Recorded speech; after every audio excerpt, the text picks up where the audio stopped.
எனக்கு அன்பான தெய்வ ஜனமே, இந்த அதிகாலை வெளியில் உங்களை சந்திப்பதில் நான் மிகவும் மகிழ்ச்சி அடைகிறேன். இன்றைக்கு நம்முடைய வாழ்க்கையில் அநேக உபத்திரவங்களும் போராட்டங்கள் நிறைந்ததான ஒரு வாழ்க்கையாக இருக்கிறது. சில வேளையில் நாம் நினைக்கிறோம், ஏன் கர்த்தரை நான் அறிந்திருக்கிறேனே, அவர் ஏன் எனக்கு இந்த உபத்திரவத்தை அனுமதிக்கிறார்?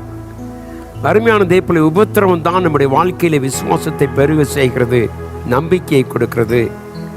சங்கீதக்காரன் இப்படி சொல்லுகிறார். சங்கீதம் 119 சங்கீதம் 71 வாசித்தோமானால், நான் உபத்திரப்பட்டது எனக்கு நல்லது, அதனாலும் அது பிரமாணங்களை கற்றுக்கொள்கிறேன். நான் உபத்திரப்பட்டது நல்லது என்று சொல்லி சங்கீதக்காரன் சொல்லுகிறான். தேவனுடைய பிள்ளையே, நம்முடைய வாழ்க்கையில் உபத்திரம் இருந்தால்தான் நாம் தேவனை இன்னும் கிட்டி சேர முடியும். அப்போஸ்தலனாகிய பவுல் சொல்லுகிறார், நான் அநேக உபத்திரவத்தின் வழியாகத்தான் நாம் பரலோகம் செல்ல முடியும். எனக்கு அன்பான தெய்வ பிள்ளையே, இங்கே நாம் வாசிக்கும் பொழுது வேதம் சொல்லுகிறது, கர்த்தராகிய ஆண்டவர் நமக்கு உபத்திரவத்தை கொடுப்பதன் மூலமாக அவருடைய பிரமாணங்களை நாம் கற்றுக்கொள்கிறோம். தேவனை எல்லாரும் அங்கு மகிமைப்படுத்தும்படியாக கர்த்தர் நடத்தின வசனத்தை குறித்து நாம் சிந்திக்கலாம்.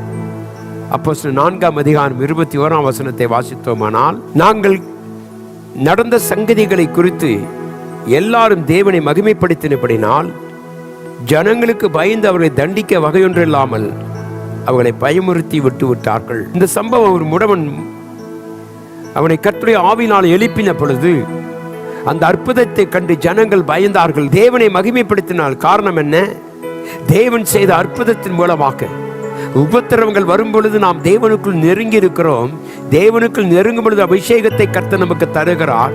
தேவனுடைய ஆவியை நம்முடைய வாழ்க்கையிலே கிரியை செய்யும் பொழுது நம்முடைய வாழ்க்கையில், நம்முடைய ஊழியத்தில், நம்முடைய தனிப்பட்ட ஜீவியத்திலும் கர்த்தராகிய ஆண்டவர் கிரியை செய்கிறதை நாம் பார்க்க முடியும். இங்கே அப்போஸ்தலர்கள் ஆகிய இவர்கள் கர்த்தருக்குள்ளே காத்திருந்து தேவனுடைய அபிஷேகத்தை பெற்றுக்கொண்ட உடனே அவர்கள் செய்த வேலையை குறித்து நாம் வாசிக்கிறோம். 21 தேவன் செய்த அற்புதத்தை பார்த்த உடனே அநேக தேவனாகிய கர்த்தரை ஏற்றுக்கொண்டார்கள், அவர் மகிமைப்படுத்தினார்கள். தேவனுடைய பிள்ளை, யாரும் செய்ய முடியாத காரியத்தை கர்த்தர் நமக்கு செய்கிறார், நம் மூலமாக கர்த்தர் செய்கிறார். கர்த்தருக்கு நன்றி செலுத்துவோம்.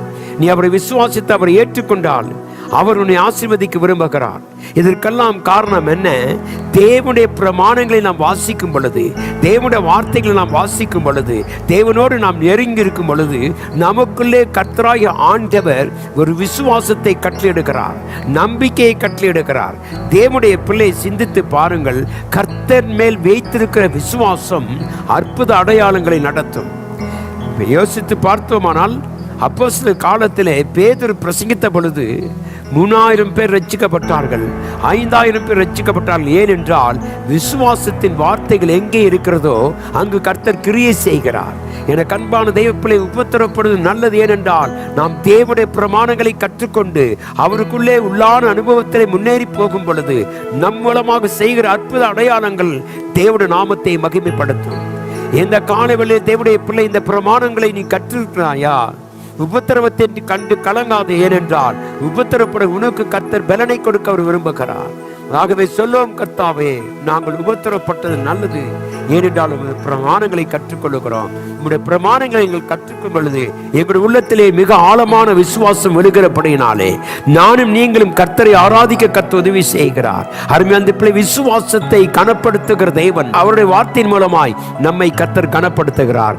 இந்த தேவனாய் கர்த்தரை குறித்து அறிந்திருப்பதனால் உபத்திரவத்திற்கு கலங்க வேண்டாம், உபத்திரவத்தை குறித்து யோசிக்க வேண்டாமோ. அதன் மூலமாய் நாம் அநேக காரியங்களை கற்றுக்கொள்வதில்லை. இந்த வசனங்கள் நம்முடைய வாழ்க்கையை ஆழமாய் விழுந்து நாம் அநேகரை கர்த்தருக்குள் வழிநடத்த இது உதவி செய்கிறது. அப்படிப்பட்ட நம்பிக்கையில் இந்த காலவெளியிலே, கர்த்தாவே, நாங்கள் உபத்திரவப்பட்டது நல்லது. ஏனென்றால் உமது பிரமாணங்கள், உம்முடைய கற்பனைகள், ஆண்டவரே, நீர் கொடுத்ததான இந்த பிரமாணங்களை கற்றுக்கொண்டு நாங்கள் வாழ எங்களுக்கு உதவி செய்யும் என்று சொல்லுவோம். அப்பொழுது தேவனுடைய ஆசீர்வாதத்தை கனப்படுத்துவாராக. கண்களை மூடி ஜெபிப்போம். ஆமென். எங்கள் அன்பின் நல்ல தகப்பனே, நாங்கள் உபத்திரப்படுவது நல்லது ஐயா. ஏனென்றால் அதன் மூலமாக நாங்கள் இன்னும் உடைய வார்த்தைகளை வாசித்து உம்மிடத்திலே ஜெபத்திலே கடந்து வந்து உம்முடைய பலனை நாங்கள் பெற்றுக்கொண்டு அற்புத அடையாளங்களை நீர் எங்கள் மூலமாய் செய்து கொண்டிருக்கிறதுக்காய் ஸ்தோத்திரம். ஆண்டவரே, உமது கிருபைக்காய் நன்றி. இதை கேட்டுக்கொண்டிருக்க ஒவ்வொரு பிள்ளைகளையும் ஆசீர்வதியும். அவர்களும் உம்மை விசுவாசிக்க, உம்மில் நம்பிக்கை வைக்க என் தேவன் கிருபை செய்வீராக. கர்த்தாவே, ஒரு விலையேசுவை அறியாதவர்கள் இந்த வார்த்தைகளை கேட்டுக்கொண்டிருப்பார்கள். அவனுக்கும் கர்த்தாவே, மெய்யான தேவனாகிய உம்மை அறிந்து கொள்ளக்கூடிய ஒரு அனுபவத்தை நீ தருவீராக. தொடர்ந்து ஆசீர்வதியை மகிமைப்படுத்தும் பாதுகாத்தலும் இயேசுவின் நாமத்தில் ஜெபிக்கிறேன் அன்பின் நல்ல பிதாவே, ஆமென். தேவன் நம்மை ஆசீர்வதிப்பாராக. ஆமென்.